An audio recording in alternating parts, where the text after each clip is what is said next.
ये पहली बार है कि हमारी फैमिली की 3 पीढ़ियां जो है एक साथ वोट डालने आए।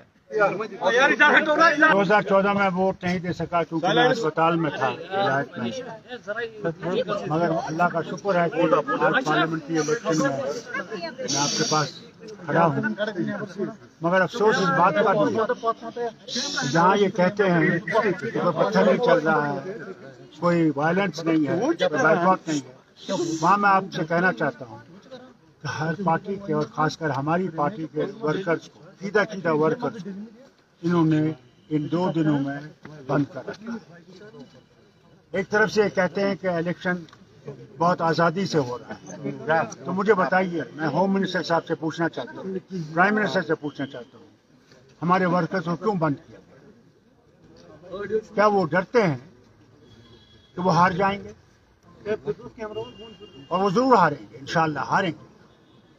लेकिन प्रधानमंत्री कह रहे हैं कि हम कामदार है, बाकी नामदार है, 400 पार करेंगे। आप छोड़ दीजिए ना, वो क्या कह रहे हैं, वो कह रहे हैं, वो कहने दीजिए। हमने तो नाम देके, बाकियों ने तो चलिए सिर्फ इल्जाम लगाया। हमने तो आपको नाम दिए हैं इलेक्शन कमीशन को, हमने थाने की डिटेल्स दिए हैं जिन थानों में उनको बुलाया गया है, और हमने अपने रिप्रेजेंटेशन में ये भी कहा कि हम ये 8 नाम इसलिए दे रहे हैं ताकि आप ये ना कहो कि हम बिना सबूत के बात कर रहे हैं। ये एक एग्जॉस्टिव लिस्ट नहीं था, it was an indicative list, it was to show that जो हम कह रहे हैं हम ऐसे हवा में बात नहीं कर रहे हैं। अब इंतजामिया की तरफ से ये फिर जवाब आया कि ये जी ऐसे ही बेबुनियाद इल्जाम लगा रहे हैं, लेकिन हमने तो नाम दे के आपको कहा, हमने थाने के डिटेल्स दिए, उस चीज का तो आप जवाब दे नहीं सके। हमने किसी एक पुलिस के अफसर के खिलाफ कोई इल्जाम नहीं लगाया, हमने कहा कि ये इंतजामिया की तरफ से हो रहा है। और लगातार बहुत सी कॉन्स्टिट्यूएंसी से जो है ये रिपोर्टें आई, यहाँ तक कि मेरे जो पोलिंग एजेंट्स और बाकी थे वो इतने डरे हुए थे रात को कि उनको पता नहीं कहाँ बुला के बंद किया जाएगा। कई सारे तो या तो दोस्तों या रिश्तेदारों के घर में सोए, कुछ तो उनमें से ऐसे हैं जो अपनी गाड़ियों में सोए थे रात को, वो घर वापस नहीं गए।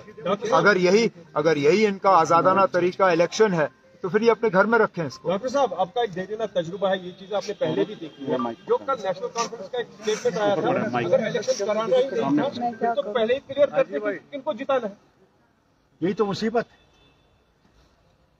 जो हम लोग बार बार कहते हैं कि दूसरे जो खड़े हैं उन्हीं के एजेंट हैं, उन्हीं की तरफ से खड़े हैं। आज लोग उनको दिखा देंगे कि कौन यहाँ पे है कौन नहीं, कर लें जो करना है। तो लोगों को भरोसा उठता है। लेकिन पीडीपी और अपनी पार्टी भी इसी तरह के एलिगेशंस लगा रहे हैं कि उनके वर्कर्स को भी आपसे कह रहा हूं ना, यही तो मुसीबत है।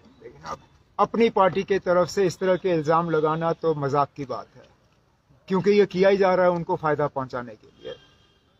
और है कौन मरकज की तरफ से इलेक्शन लड़ने के लिए? और जरा बताएं कौन से वर्कर?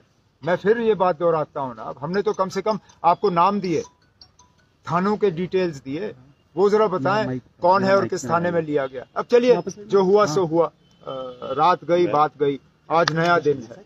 अब उम्मीद करते हैं कि हमारे वर्करों को इस तरह तंग नहीं किया जाएगा। आज हम पोलिंग बूथ के बाहर खड़े हैं, हमने अपने वोट का इस्तेमाल किया।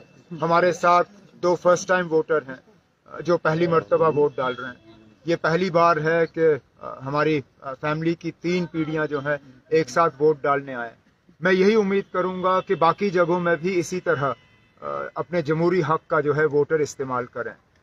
अगर के ये कहा गया है कि कोई बॉयकॉट नहीं है, किसी तरह की वायलेंस नहीं है, किसी तरह का खतरा नहीं है, तो फिर बढ़ चढ़ के लोगों को जो है इस इलेक्शन में हिस्सा लेना चाहिए, अपने वोट का इस्तेमाल करना चाहिए, क्योंकि आखिरकार यही एक जमहूरी तरीका है जिससे कि हम अपनी आवाज जो है वो बुलंद कर सके। उमर साहब, ये चीज़ पहली बार हो रही है, कोई हड़ताल इस बार नहीं है, कोई आज इलेक्शन के दिन कोई बंद कॉल नहीं है। आप शाम तक वेट करके देखते हैं ना, इसका कितना असर पड़ेगा। आप कहते हैं कि कोई बॉयकॉट कॉल नहीं है, ठीक है ना, अब नहीं है, तो इसका वोटरों पे कितना असर पड़ेगा। आज शाम जब तक पोलिंग बूथ खुले हैं तब तक देखें। उमर साहब, लेकिन अब इस बार तो चलिए फिर आप मान के चले ना कि जो वोट में हिस्सा नहीं ले रहा है, अपनी मर्जी से नहीं ले रहा। अब कितने वोटर जो हैं पुलवामा जिले में, शुपियां असेंबली हल्के से, श्रीनगर से जो हैं, कितने वोटर अपने वोट का इस्तेमाल करते हैं, उसके लिए हमें वेट करना पड़ेगा। मेरी तो सबसे मोहतबाना गुजारिश यही होगी कि वो इस मौके को गवाए ना, इस मौके का वो इस्तेमाल करें, क्योंकि मैं बार बार ये कहता हूँ जमहूरियत में यही एक तरीका है जिससे कि हम अपनी आवाज जो है वो बुलंद कर सकें। बहुत सी ऐसी बातें हैं जो हो चुकी हैं जिनके बारे में वोटरों को अपनी राय जो है वो देनी होगी, और ये एक तरीका है। उमर साहब आज का वोट जो है, उमर साहब आज का वोट जो है वो, उमर साहब जो आज का वोट है वो क्या कन्वे करेगा, मतलब मैं कैसे कह सकता हूँ क्या कन्वे करेगा, वो तो रिजल्ट कन्वे करेगा ना। मैं तो ये कहूंगा कि अगर नेशनल कॉन्फ्रेंस के लिए वोट आया, क्योंकि हमने तो बार बार इस इलेक्शन में 5 अगस्त 2019 के हवाले से बात की, 370 को यहाँ से हटाने की बात की, जो हमारे साथ पिछले 5 साल में जो नाइंसाफियां हुई हैं उसका हमने जिक्र किया है। जाहिर सी बात है इंशाल्लाह जब नेशनल कॉन्फ्रेंस के उम्मीदवार जीतेंगे तो अक्सर बेशतर वोटरों की भी यही राय होगी जो हमारी है। लेकिन ये सवाल आप मुझसे तब पूछिए जब 4 जून को नतीजे होंगे। उमर साहब फारूक साहब